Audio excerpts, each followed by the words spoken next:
এক দফা দাবিতে আজও মাঠে নেমেছেন 7 কলেজের শিক্ষার্থীরা। দেখছেন যে আজও তারা পূর্ব নির্ধারিত কর্মসূচি অনুযায়ী তাদের এক দফা দাবিতেই মূলত রাজধানীর সায়েন্স ল্যাব এলাকা তারা অবরোধ করেছেন।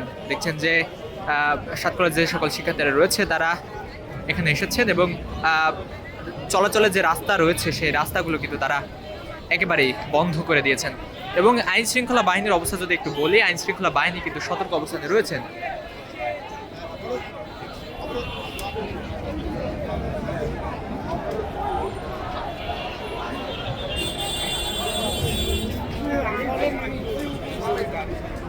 দেখছেন যে সায়েন্স ল্যাবের যে মোড়গুলো রয়েছে সেই মোড়ের প্রতিটি মোড়ে কিন্তু তারা ব্যারিকেড দিয়ে ব্লক করে রেখেছেন যাতে কোনোভাবেই কোনো ধরনের যানবাহন চলাচল করতে না পারে।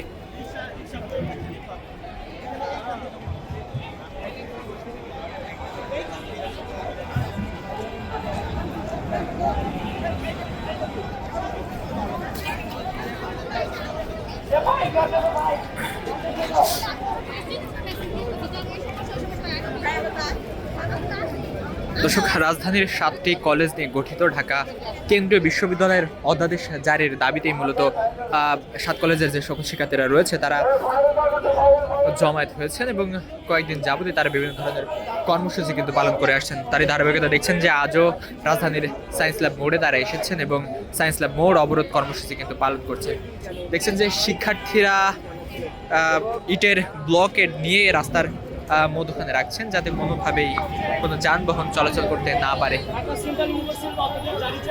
এবং সেটাকে আমাদের যে বর্তমানে যে আমাদের কর্মসূচি সেটার একমাত্র আমাদের লক্ষ্যই হচ্ছে আমরা অধ্যাদেশ জারি চাই।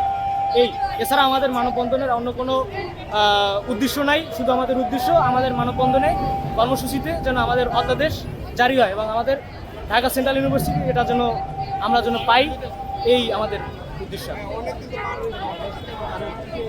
দর্শক, অধ্যাদেশ জারির দাবিতেই মূলত ঢাকা কেন্দ্রীয় বিশ্ববিদ্যালয়ের যে সকল শিক্ষার্থীরা রয়েছে অর্থাৎ 7 কলেজের যে সকল শিক্ষার্থীরা রয়েছে তারা কিন্তু এসেছেন এবং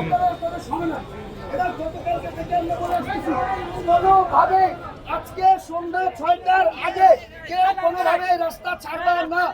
যদি পুলিশ আক্রমণ করে দরকার হলে পুলিশের সাথে ফাইট করবা, তারপরেও কোনোভাবে আজকে রাস্তা ছেড়ে যাবে না।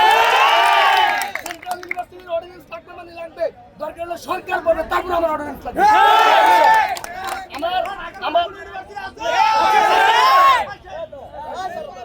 আমার ফাইনাল পরীক্ষা চলতেছে, আমি এখন পরীক্ষার হলে যাব। আমার পরীক্ষা 5টা শেষ, 22 স্টেশনের সবাইকে ইডেন থেকে বাইর করে নিয়ে এসে আমি এখানে আসবো। এর আগে কেউ রাস্তা থেকে লড়বে না। তোমাদের প্রতি শুভকামনা। আর কেউ উস্কানিমূলক কারো কথা কান দিবে না। রাস্তায় যদি কেউ কিছু বলে তোমরা চিবাটার নামে কথা বলে চলে আসবে, ঠিক আছে? দর্শক, দেখছেন যে শিক্ষার্থীরা বলছে তাদের দাবি আদায় না হওয়া পর্যন্ত তারা কিন্তু রাজপথ থেকে প্রস্থান করবেন না। এবং যদি একটু জানিয়ে রাখি, গতকালও কিন্তু শিক্ষার্থীরা তাদের এই এক দফা দাবি নিয়ে রাজপথ এসেছিলেন এবং রাজধানীর গুরুত্বপূর্ণ 3টি জায়গায় কিন্তু তারা অবরোধ করেছিলেন।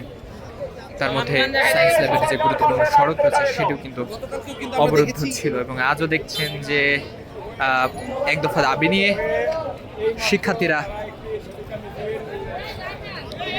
ঢাকা কলেজে একত্রিত হয়ে ঢাকা কলেজ থেকে একটি ঝটিকা মিছিল নিয়ে তারা রাজধানী সায়েন্স ল্যাবের দিকে এগিয়ে এসেছেন এবং দেখছেন যে এখানে তারা অবরোধ কর্মসূচি পালন করছেন।